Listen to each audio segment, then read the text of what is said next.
I mean, I grew up, you don't fuck, you don't wear makeup, you don't dye your hair, you don't do anything till you're married. And Eisenhower's. And these kids turned into the 60s freaks. Hello and welcome to Artifacts, a living archive dedicated to preserving the first-person stories of queer, avant-garde, and underground culture, told by those who lived it. Today's episode is part of our series Silver Factory, an enthralling journey through Andy Warhol's factory, whose inhabitants included an array of characters from socialites to superstars and speed freaks. In this episode, we hear from Betsey Johnson, the iconic designer whose kinetic vision helped define the style of the 1960s youthquake movement and beyond. From fitting Edie Sedgwick to designing outfits for the Velvet Underground, Betsey brought the exuberance of dance, punk, and pop to fashion. This interview was recorded in Betsey Johnson's New York City office in 2001. My poor mother had to make dancing costumes for me that I could do aerialist, contortionist, acrobatic, tap, and ballet stuff in. So I knew clothes that moved with the body. I really grew up in leotards. A leotard is my favorite thing on earth. And I remember Ann Pym, my teacher, made us wear a little starched cotton circle skirt with our black V-neck, three-quarter sleeve leotard, and we would curtsy. She was just very old world gorgeous. She's still teaching after 65 years of teaching. She's still teaching. And anyway, so we had this wonderful little outfit, and everything I wore was stretch and body conscious. Armholes obviously up to here because you can't have a pulling armhole when you're doing a walkover. So I really learned inside out construction of clothes that were made to move in, feel good in, dance in, be happy in. Clothes that really technically worked. Form follows function, follows form, and all that stuff. And I watched my mother sew. I sewed. I started to make the patterns. By the time I was 10, I could cut and sew any idea I had in my head. And it came real naturally. My dancing teacher was totally into theme shows, like my runway shows now. I can't do it unless it's like a little themed Broadway production. So I was a butterscotch candy and a flame and an octopus, and we did unreal things. Little Bo Peep, of course, and cowgirl, and even at Syracuse, I minored in drama. So I had my acting thing, my dancing thing. I went to Syracuse to major in cheerleading. I went from a tiny town in Connecticut back and forth to New York studying dancing in school vacations with my fabulous dancing school teacher as well as dancing costume designer. For me, I was an aerialist. I led the Syracuse football team of 80 guys through sleet and snow, starting off with a round-off backflip. I mean, no-handed cartwheels. I was an aerialist as a dancer, along with tap, ballet, acrobatic, jazz, Hindu, Spanish. So cheerleading was a real killer thing, and also it was socially. You're representing Syracuse University as a cheerleader, so I had a lot of like good girl stuff and disciplined good girl stuff going on for it. I graduated that magna cum something. Oh, magna cum laude? Yep. Really? I had a passion for the football players. I think I always went out with the quarterback. I met and knew Ernie Davis, Heisman Trophy Award winner. The last year he played, Bob Mackey. I mean, I used to feel for these guys being down on the front line with them. I was completely oblivious to the hippie, whatever probably Lou was doing, Bob Dylan was doing, Sterling. I was the Honor Society, I was cheerleading, I was traveling, I was a hard worker, I was not smart. I had to really cram and coffee out and work hard for my grades. Yeah. And what was the question? But I had a great time at college. I was happy. I was not political. I was not Well, Vietnam and all that hadn't happened. really kicked in. There was quite a lot of, I was aware of like the Kerouac-y kind of beat and all that, but I just was a little horsey with my blinders on doing college, responsibility, cheerleading, but knowing that my senior year I ought to enter this Mademoiselle magazine contest because it was a shot for me if I won to get a little toe in the door in New York City, because I knew growing up that the only place on the planet I wanted to live was New York City. If you can make it here, you can make it anywhere. Survival of the fittest, you can find out immediately if you're good or not. So I just knew I had to come here. So when this contest came up, 20 girls, 10 artsy, 10 literary. When this contest came up, I just thought, I gotta win this thing because I could get to New York. It's the fashion business, and I deliberately didn't take a fashion course at Syracuse because I just was not interested. I knew how to make clothes, so the art was really great as a background because it's color, shape, sculpture, stripes, prints, you know, all that. I got very inspired about fashion because when I won the contest, the trip they sent us to was to England. So it is that the inn scene of London is one big fancy dress ball, a super charade of happy happenings.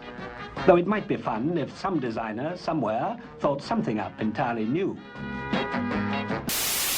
Mod rockers, I mean, England, Mary Quant, pills and mattresses in the clubs, and they put me in the fabric library where I thought, whoa, because the editorial art department got filled up right away. The publicity, promo, advertising art department got filled up, and I had taken some fabric design courses, and the fabric design ended up all over the dormitories, and I'd make clothes out of my fabric designs, and they go, aha, here's a kid for DJ in the fabric department who was 12 months pregnant when I won. It was like, yes, I'm gonna stay on because DJ had her baby finally. And boy, she was the most amazing. In my first collection for Paraphernalia, who I started designing for 9 months later because I didn't get my gardenia for a year, I knew of fabric resources that were from Nassau spaceships, that were from shower curtains, that were from linings of caskets. My first pantsuits were made out of the wool pinstripe that the Yankees were wearing in their baseball uniforms. She had resources. She didn't believe in the Garmento typical resources. I had to cover the whole market, redo her files, redo her phone book. But she had resources, especially in silver. She was really into car interior fabrics and day glow colors. I don't know, she was just into this. She was in her head where the 60s Andy, music, art, clothing. I have never experienced a panicked, passionate collaboration among people like at Max's Kansas City between art, music, dance, models, fashion, what else? Art, music, dance. Just about everything. All in one. And DJ was on this wavelength, even though she was a mommy lady to me. So I stayed on and on. Then I was the Gal Friday, then I in the art department, then I started illustrating, and I had a lot of jobs illustrating because I was the Gal Friday and I'd have an illustration, that would be my portfolio. I made little catalogs and put them in the ladies' rooms of my designs, because I knew all these great, stretchy, silvery, satin back crepey, neon, nylon-y, great fabrics. I did like basically my little leotardy t-shirts and little leotardy t-shirts that flipped out into a little short mini skirt. That was my design work, beginning to end, for the 60s. And I advertised in the ladies' room, and sure enough, I was earning money making clothes for people, had a suitcase full of clothes that I'd made for people. that I brought for my interview with Paraphernalia. Mademoiselle featured a t-shirt design of mine in their shop here, and I had to go to my 5-story walk up in Brooklyn. Go to my mailbox. I had to make like 10 t-shirts every night and about 40 on the weekend. T-shirt, order the fabric, size it, grade it. 3 reorders from Kim Novak, all in purple ink on purple checks. And I learned this art of, hi, I hope you like my t-shirt. If you like it, I can make more in different colors. And I learned way back then that I liked having a girlfriend communication with my customers. And I think that's been kind of my secret, that I'm the gal next door. I'm not the, the fashion designer on the pedestal. I like clothes you can afford, clothes that make you look girly and sexy, and you can dance and sleep and travel and hot wash, hot dry my clothes. The whole basis of fashion is that women want to be looked at, and it's what the young people want, and it's working. Well, I got to Paraphernalia because the editor, Edie Locke, introduced me to Paul Young. Because they saw I couldn't get a job, I couldn't get an interview. All the editors really were behind me being a designer. They just thought, you're a designer, Betsey. You're better at that than the fashion. And so they introduced me. I saw Paul with about 100 color crayon sketches. I have about 2 of them left. I did on Mademoiselle paper. You can see Mademoiselle, the maquette where you draw the layout, do the layout. And I called up the friends that I had made clothes for. So I walked in with 2 suitcases and my color crayon drawings, and there's Paul sitting there color crayoning. He had to color crayon through everything. He saw me, met me, boom. 2 weeks later, I was in little factories. I was making clothes for the upcoming opening of Paraphernalia, which was, I left in about spring. And Paraphernalia opening was like late September '65. And everybody thought I took drugs and never showed up. I was there every morning at 8:30, rode my Benelli motorcycle to work. I left at 8:30 every night, went home, changed into yet another silver turtleneck, silver top shoes, and black corduroy super mini skirt, went to Max's, saw all my friends. I mean, it was work, it was passion, work, pantyhose, and landing on the moon. And I mean, it was just the most intense. You thought the whole world was like us little kids at Max's, and then you slowly realized, nope, it's just you and your few friends here. And the rest of the world thinks you're kind of freaky, because when I left Paraphernalia and wanted to get a job interview, because I had no design credits in college, and basically being with Paraphernalia, they all thought I was a real far out little druggie. Never took a drug. I mean, how could they think I was taking drugs when I had to work so hard? The only drugs for working hard at those time was amphetamine. Yeah, well, I mean, I tell you, I was wasn't even dieting. considered I was a little dieting at that time. Yes. I think I do remember my diet doctor. But that's it. And I didn't even think that was anything. That was my diet doctor, because I always had a hard time keeping those 5 pounds off. I earned no money. I took home $63 a week at Paraphernalia. And then I asked for $20,000, and I thought for sure they were going to fire me, and they said yes. We were thought of, and people, when it was all said and done, people really hoped that we were flashes in the pan and that we would OD or go away. But a lot of us didn't. David, Bob, John, if some lunatic didn't do him in. John Cale, Lou Reed.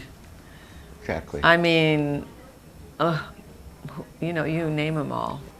For some strange reason, a lot of the Kennedys were at our parties. We had a Paraphernalia rock band. Marissa Berenson was Miss Paraphernalia. Our runway shows were runway with lights with our rock band, with Peggy Moffitt, Marissa Berenson, Lauren Hutton, Ellen Hart, the model agency lady now, you name them. We had the hotties of that time on our runway. Verushka popped in and out. Julie Christie, hi Betsey, in and out. Geraldine Chaplin. Paul Young from England just was on the money. He imported the concept for Paraphernalia of glass, steel, chrome, window, light, go-go girls in the window, rock and roll music. The Andy clan was very connected with Paraphernalia. We were opened one door down on Madison Avenue from Sassoon. It was such a tight package. We just didn't have a crushed Chamberlain car in the entranceway. That's the only thing we lacked. I was so happy because I knew Andy a little bit. He wore my silver belt. I did day-glow bikinis in a tennis can. I did handy wipe type paper dresses that you watered and they grew little herbs. Noise dresses, kit dresses, stick-on, rip-off, throw-away dresses. I mean, unreal. Then we had a franchise in Washington, and then Dallas, and then Las Vegas, and then Los Angeles. And the first 10 to 15 Paraphernalia stores were pretty hip and pretty hot. And what kept the core of it was to import the best young Europeans. So it was Mary Quant, the best pantsuit designers ever, Tuffin and Foal from England, Daniel Hechtet, Emmanuel Kahn. The one guy I loved to see here and there was Paco Rabanne, the little discs and the linked together clothing disc clothes. So boy, what an education for me. I have no buyers, no merchandise, so it's like every day, okay, what do I want to wear? So I really learned the most creative stuff I will ever learn in my life. I learned in those 5 years at Paraphernalia. The clothes were, I wish I could make them the same way now. They had a naivete and a primitive, the Edie Sedgwick dress, the Julie Christie dress. They were all kind of inspired by all these people and places. And one day, about 3 months down the road with Paraphernalia, and I'm basically working out of my railroad apartment on the Upper East Side and writing up personal little checks borrowed from my parents because Paraphernalia don't quite have all the money structure together. Churned out shit of everything and anything. It was kind of the retro thing we're going through now. It was old, it was new. It was just discovering the body, taking off the Lycra underwear, no bras, no girdles. The invention of pantyhose made the mini skirt work. Never again in my lifetime will there be people like that, a time like that, places like that, music like that, because it was those creative, raw beginnings, I believe only happen maybe once every 50 years in a chunk, if it ever happens again as a chunk, right? I mean, before that was the Barnett Newman and the Pollock chunk.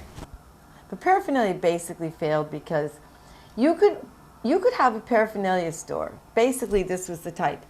You were married to a rich guy, you were young and gorgeous, and you had $10,000, and you were bored and wanted something to do, so you got a Paraphernalia store in Kentucky.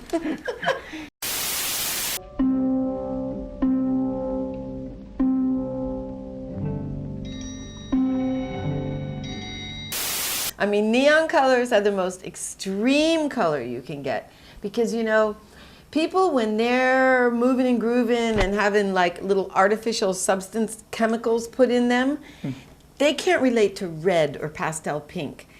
They need future shock. They need a color that says, hello!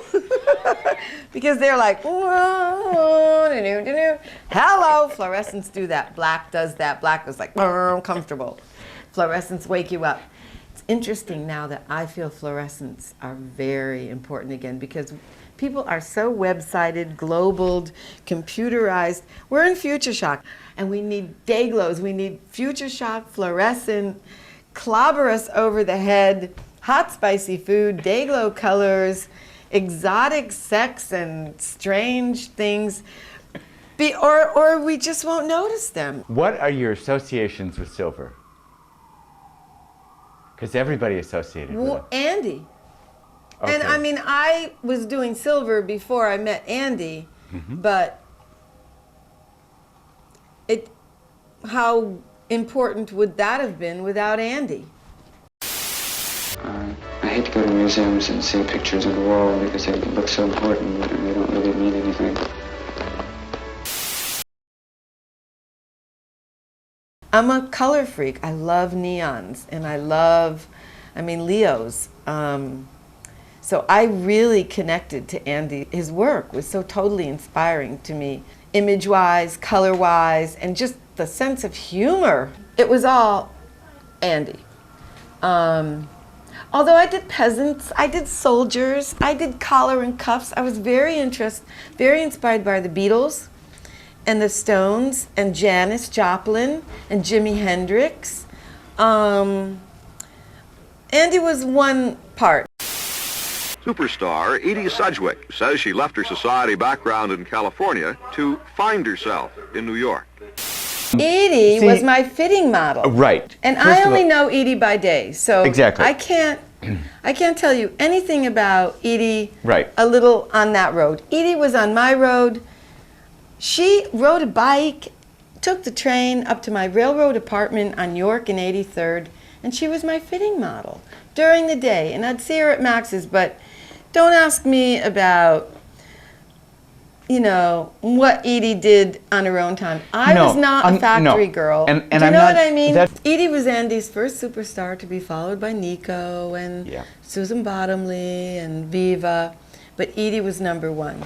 And Edie just had the history and the bizarre everything about her, that she was just perfect. And I needed a fitting model. And after she loved my clothes from borrowing from Paraphernalia, I called the factory and I just said, Edie, can you do fitting with me during the day, a few days a week? And she said, yes. Andy was daddy, and nobody talked about it, I think. Well, John, I mean, I didn't. Andy was a given, period. He was the leader. Yeah, yeah. Oh, and there was, well, Andy was cheap and Andy didn't pay. So what?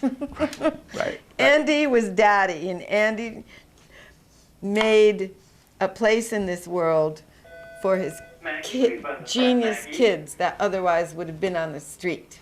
And we're on the street.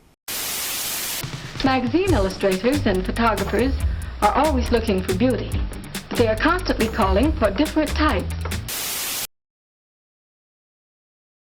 Paul brought Twiggy to New York, and Twiggy wanted to see me. And we hung out, and we got in Life magazine, or was it Look magazine? No, it was Life magazine. And Twiggy and Justin were just adorable, and she was my body type.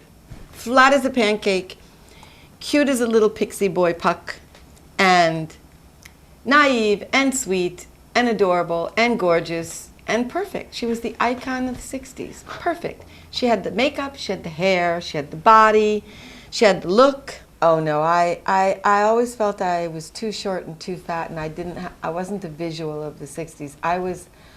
And I couldn't do anything about it, and I was thin and all that, but I had this round little baby fat face, and I was just too much of a goody-goody. But the only reason that I was where I was and included in that amazing court, because it was like a palace and of a court, was because I think I worked my ass off, and I was talented, and I had a passionate belief in what I wanted to do, and I just luckily connected to the right people. But I kicked ass. I was a hard worker.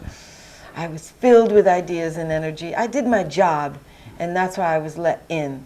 But I remember when Paraphernalia opened, I left in tears when I went to the opening, because I wore a little football jersey, rayon t-shirt dress, but I was twice the size of Amanda Burden and everybody else in there, and my clothes had not arrived at the opening. So I just thought, you know, I'm not. I never had any confidence in. I only got confidence of how I look and all that in the fashion business maybe 5 years ago. Really? Yep, visually really? 5 years ago. When I had my tits in, that was good. Now I have them out, that's good.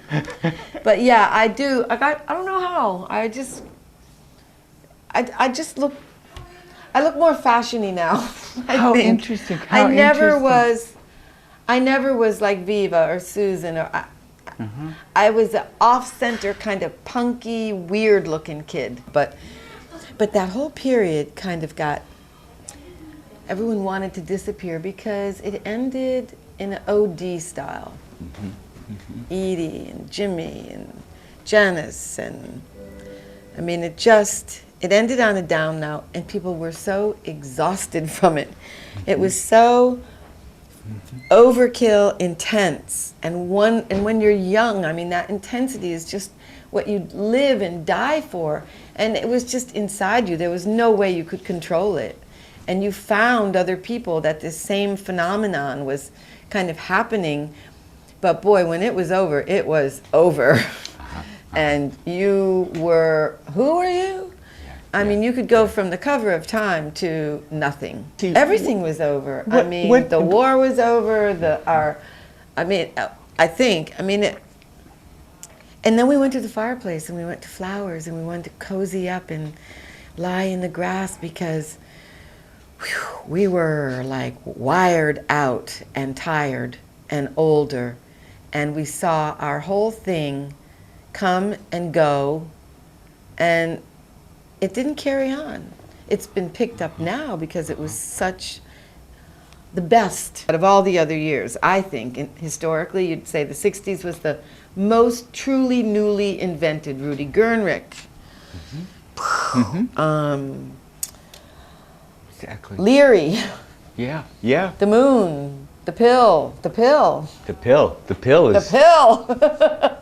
And we were the first generation to show people that getting old means nothing.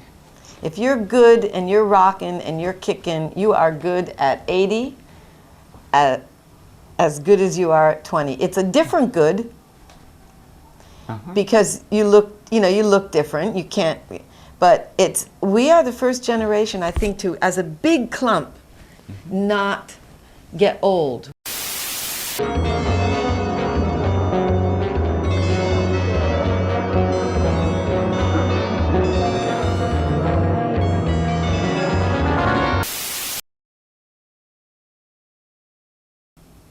Well, it was so fun and so intense, like the velvets and doing the clothes, and then I fell in love with John because he wanted me to design a costume for him where his hands could be on fire while he was playing, and I just thought, oh my God, that's the best.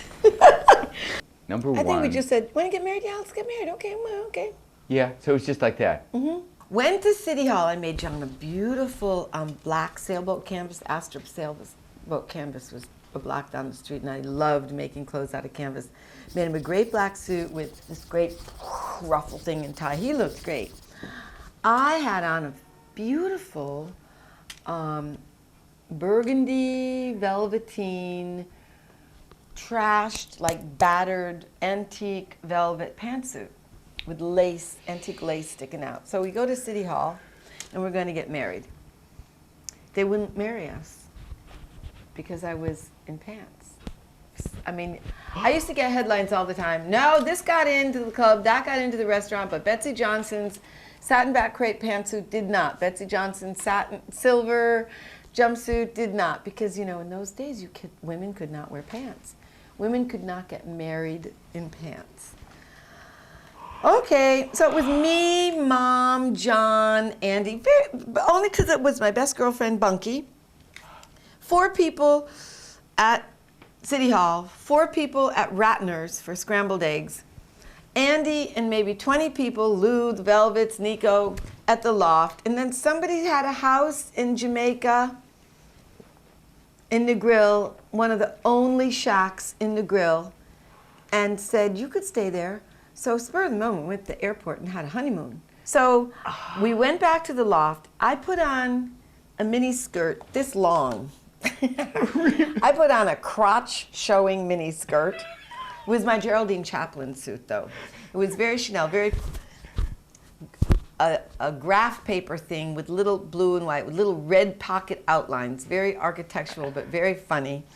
Little jacket and the tiniest little mini skirt that just barely covered my crotch, and fishnets or tights, red tights. Went back to City Hall, and that was great. I could get married with my crotch hanging out, but I could not get married in pants. So that is a real sign of the times. And they had rules that women were not let in restaurants, could not be married, could not go to a lot of places in pants. And then it turned around quickly in maybe 2 or 3 years. And John used to come home to Connecticut. He did? He did? What was that like? I don't know. I have a couple pictures. And well, he looked like a Beatle. And the Beatles were very popular. And even though my parents just didn't understand, he had long hair, he was English, and they could connect Beatle. Not Rolling Stone, but they could connect Beatle. I don't know, the intensity started to wane about, for me personally, paraphernalia was the constant. My work in my life has always been the constant. The men, I mean, I was up all day, John was up all night. Things just didn't keep gelling. The time schedules got off for me. I mean, I used to live in the Chelsea, and it's like, hey, they'd call me up 2 o'clock in the morning. Well, I couldn't party at 2 o'clock in the morning. Or 4 o'clock in the morning, really. 2, yes, I was still at Max's. And I don't know. I mean, it ended for me because I knew things weren't right with me and John. The time schedule was off. It was really difficult because he was going through the split with Lou and the Velvets. You know, it was things that were great because you were so oblivious to everything else. That oblivion and those blinders, they start to deteriorate, and you start to see, and you start to deal with the reality of it all. 5, 4, 3, 2 seconds. Happy New Year!